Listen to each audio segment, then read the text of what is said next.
Hello, general psychology students. So this is the second video over lifespan, human growth and development, or the development chapter. In this short video, I'm going to talk about physical development. So let me share the screen here so we can get to the PowerPoint slides. Okay, so let me make this bigger. And of course, by now, you know where to find these slides in the thing. Okay. So stages of development. We want to begin, we're going to be talking here about physical development. I'm going to begin by talking about prenatal development. And by prenatal development, I mean this is development before the baby is even born. And so there are three stages, of prenatal development. The first stage we call the germinal period. And the germinal period just lasts the first 2 weeks. That's it.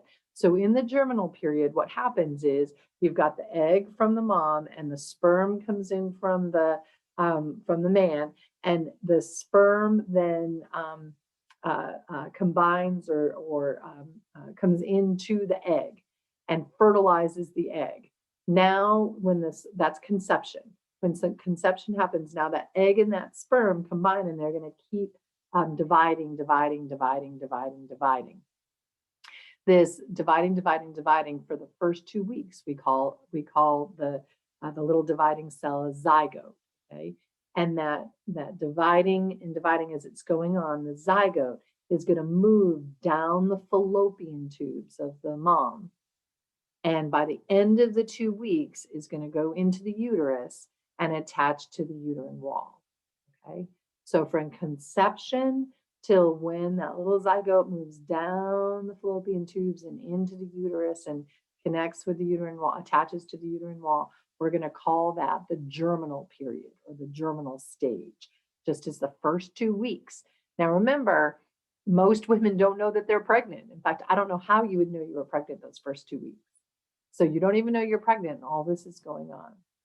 Now, the embryonic period is the next stage, and this lasts from the 3rd week till the 8th week. And lots of stuff happens here. During this period, the head is formed, the heart is formed, nervous system, the brain. The picture here, this little embryo is 1/2 inch long. And so, again, the zygote has a heart, a brain, other organs are developing. And this is up until you're about 2 months pregnant, so week 3 to week 8. Now, in my grandmother's day and my mom's day, most women didn't even know that they were pregnant until they were about 6 weeks along, because they would miss a period and then they'd wait another week, and then they'd go to the doctor, and that's when they'd find out they were pregnant. So it used to be you were almost to the end of the embryonic period when you even found out that you were pregnant, which is why they would say to women how important it was to take really good care of themselves, because they could be pregnant. So if you're not eating nutritious foods, that's not good for the embryo. If you're drinking alcohol a lot and smoking, not good for the embryo. So you need to have this really healthy lifestyle in case you were pregnant. Nowadays, once you miss a period, you can take the test almost immediately, and find out you're pregnant. And so you're at the beginning stages of the embryonic period. But still, having a healthy lifestyle is important. Then the last stage we call the fetal period is from week 8 until birth. Week 8 until birth is the fetal period.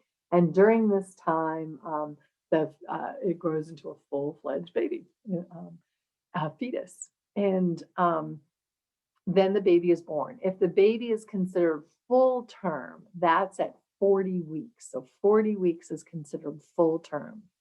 But we have a term that we call the age of viability. And that's the point at which the fetus can survive if the fetus is born prematurely. Now, it doesn't mean it can survive without any help. The baby will be in the NIC unit of the hospital and be connected to a lot of stuff to keep the baby alive and growing properly. And currently that's at 22 weeks. The more our technology gets better and better, and there's more things that we know how to do, that age of viability becomes earlier and earlier and younger. But right now it's at 22 weeks. And so if if you know of someone or if you've ever had a miscarriage, it's one of the saddest things that can, or the people that I know that have experienced it have said that it's one of the saddest things that they've gone through. That when they find out they're pregnant, they're ecstatic and they fall in love with this little baby, even though they've not met. And then if they can't make it to that 22nd week and something goes wrong and they miscarry, to them it's a real death, a death of what they were expecting to have happen. And they go through a grieving process, and they find it especially difficult because our culture there is no funeral for a miscarriage. There is no sense of people grieving with you. It's almost like everyone else acts as though nothing has happened other than you didn't get what you wanted, which isn't how it feels to a lot of women. So if you've gone through that, there are some great support groups for women who've gone through it. Or if you just find someone else in your church community or in one of your sporting groups or on campus, it's pretty easy to find women find a professor who's gone through it. If you can talk to someone that's gone through it, that can be great support, because it seems as though a lot of women that go through it have very similar emotions, and being able to share those emotions and know that you are not alone in feeling that other people have felt that way too, can be very helpful. Also, just having someone to cry with can be good. Okay, so during the fetal stage, so remember the fetal stage is from the week 9 to 40 week, all kinds of things develop. So you can see here the sex organs differentiate around 12 weeks. At 16 weeks, fingers and toes develop. At 20 weeks, we've got the hearing. The lungs develop at 24 weeks. The brain grows rapidly around 28 weeks. 32 weeks, the bones fully develop. By 36 weeks, the muscles fully develop. So I was born a month early. I was born at 36 weeks. I was always like kind of short and skinny for my age, and then I caught up. 40 weeks full term. You guys know what a full term baby looks like. So what happens though is while the baby is prenatal, the baby is very, very vulnerable. And we call these things teratogens. And teratogens are environmental agents, drugs, chemicals, viruses, that if they hit the fetus or the embryo or the zygote at critical periods of time, then birth defects will happen. And so the critical period is usually if that's when that particular organ is being developed. So there's all different teratogens. Let's talk about some of them. So one is the mother's nutritional state and emotional state. So the baby is always going to take anything that the mom eats, the nutrients the baby will take first, and then the mom gets what's left over. So if the mom is not eating a nutritious diet, the baby may not even get the nutrition that the baby needs. But also, even if the baby does, the mom can end up malnourished. If the mom is really anxious or depressed or stressed, anxiety, stress, same thing, then some of the chemicals that we talked about earlier, like cortisol and adrenaline, all of those are going to, that baby is going to be bathed in this adrenaline, bathed in this cortisol, in these chemicals. And so at critical periods, if certain things are being developed, let's go back to this slide here. So let's say you're in week 5 where the eyes are being developed, then it may be, and I'm not sure that it is, but it could be that adrenaline is not good for eyes. I'm not sure that that's true. I'm just using that as an example. If adrenaline is not good for eyes, then if the mom has adrenaline during week 5 when those eyes are being developed, then the eyes may not be developed as well as they could have been. There'll be some kind of a shortfall. Does that kind of make sense? That's how this works. So when you're pregnant, it's not a good time to decide to, build an addition onto your home. It's a stressful thing. You don't want to do things that are going to cause unnecessary stress. Now, sometimes you have no choice. I know, if you're married to someone who's in the military and he has orders, and it could be that in the middle of, or at the beginning of your pregnancy or the middle of your pregnancy, you have to move not only to another house, but to a whole nother state, sometimes to a whole nother country. And lots of those babies are born with no problems at all. But if you have a choice, try not to do these really big anxiety producing events. Okay. Mother's use of drugs, alcohol, nicotine can have huge impacts. Even over the counter medications can have a huge impact. On the next slide, let me show you this right now. This is what the baby's brain looks like after born if the baby's born with fetal alcohol syndrome. This will, excuse me, this can happen if the mom is drinking throughout the pregnancy.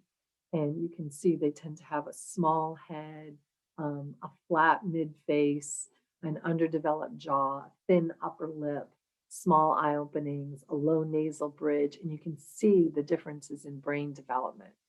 So this is a baby born with fetal alcohol syndrome because the mother was using alcohol excessively throughout the pregnancy. Most women nowadays, when they find out they're pregnant, they don't drink at all. If you talk to some doctors, they'll say, oh, a glass of wine on New Year or a glass of champagne on New Year's Eve is not going to have an effect over, the whole 9-month, 40-week period. But I know when I was pregnant, I just didn't drink at all. I wasn't going to risk it. Nicotine, smoking, any kind of drugs can have all kinds of problems for the fetus and the zygote and the embryo, depending on the stage. Illnesses, chicken pox can cause huge birth defects. Diabetes, the mom has to make sure that she keeps her blood sugar at a stable amount, so that can play an effect. Herpes, AIDS can all lead, depending upon what's going on, what critical period the embryo is in, it can have negative effects on development. And then after the baby is born, shaken baby syndrome is huge. If you shake a baby, you can cause all kinds of brain development problems that the baby just cannot get over. Okay. Now, after the baby is born, the baby is going to have these newborn reflexes. Reflexes are involuntary responses. They're not voluntary, but the baby's not doing them on purpose. They happen automatically in the presence of certain stimuli. So one, for example, is rooting. If you touch a baby's cheek, the baby's going to automatically turn their head to that, to the stroking of the cheek. You could see how this reflex that we call rooting is really, really helpful when you're going to nurse the baby. Sucking, if you put something in the baby's mouth, the mouth is going to suck. It's a reflex, it'll automatically do it. They're going to startle, or that's this baby right here putting his hands up. They're going to startle in response to sudden noises or movements. We call it the Moro reflex. And then the Babinski reflex, their toes are going to fan out when the bottom of the foot is touched. And there's some other reflexes too. In fact, I've got a video posted where you can look at, where you can see a bunch of different reflexes that are done. Okay, in the next video, I'll talk about attachment. It's really fun, a great topic that is very important for development. But that ends our physical development of childhood for this lecture. If you have any questions, as always, you can email me at maryd@cameron.edu.